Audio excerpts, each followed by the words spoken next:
year. And there is a Republican up in the northern area. He's a judge, and he's whipping votes and raising money. It is going to be a contentious fight. And another Democrat could run. We have the general primary to think about.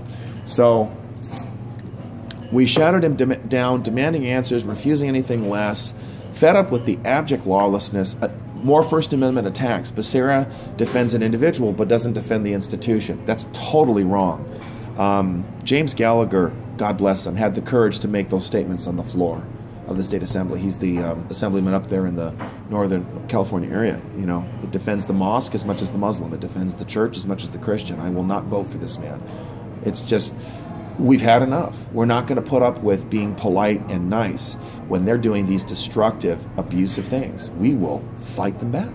Well, tell me what it's like, you know, being an outspoken conservative, you know, here.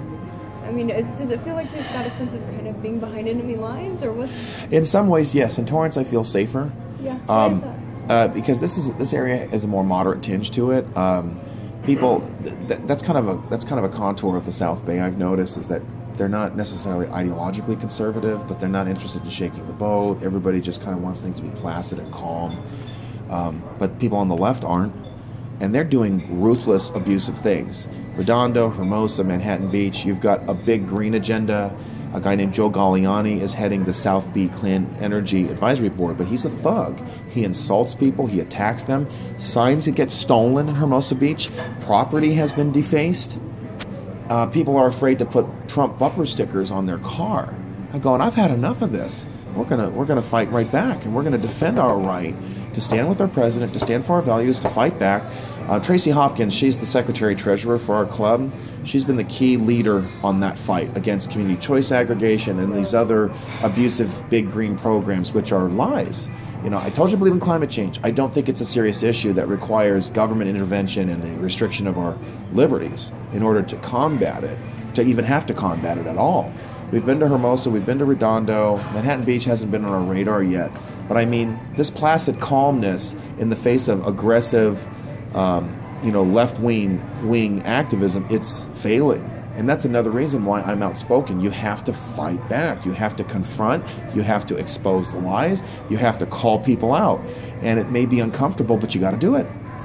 So when you show up and, you know, you're wearing stuff that says Trump, and you know, you're outspoken, you're willing to do so, what's people's reaction to you? It inspires a lot of people. But here in the South Bay, like elected officials and down the line, they don't want to put themselves out like that for fear of upsetting elected officials and ruining the need for local support on issues. The people on the left absolutely hate it because they don't like getting back what they've been doing. It bothers them. At the Ted Lieu Town Hall, you'll see in one of my videos, these are members of the local Democratic clubs. I'm not aware of it, but now I know. You know, one elderly gentleman wanted to, it's again about trying to silence people. You know, and this man says to me, "Are you a veteran?" Because the follow-up to that is, well, you don't have a right to speak because you haven't taken up a firearm in combat. And I burn him immediately, and I say, "Excuse me, you took an oath and you fought for my rights. And now you're telling me I can't exercise them?" Okay, I don't have to be in combat to have a First Amendment right to speak, to challenge my elected officials. It's a right, not a privilege or a reward after earning it. And, you know, I've learned how to deal with these, you know, logical traps to try to silence me. And in fact, I even lectured the guy and said, "Are you telling me I can't be here? Is that what you're telling me? Because my father's a veteran, his father was a veteran, and they fought for my rights to be here too. And you are not going to take it away from me." It silenced him. You know, not because I don't ever want him to speak again, but you're not going to shame me into silence. And one of them even said, "What are you doing here?" Because he knows I'm a vocal opponent of Ted Lieu. He's my congressman, and I'm here to hold him accountable. Same thing I did with Henry Waxman. It drives them nuts. They're not used to this.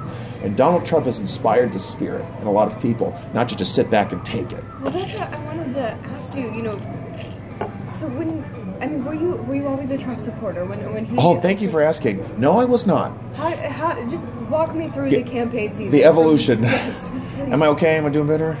Okay, good.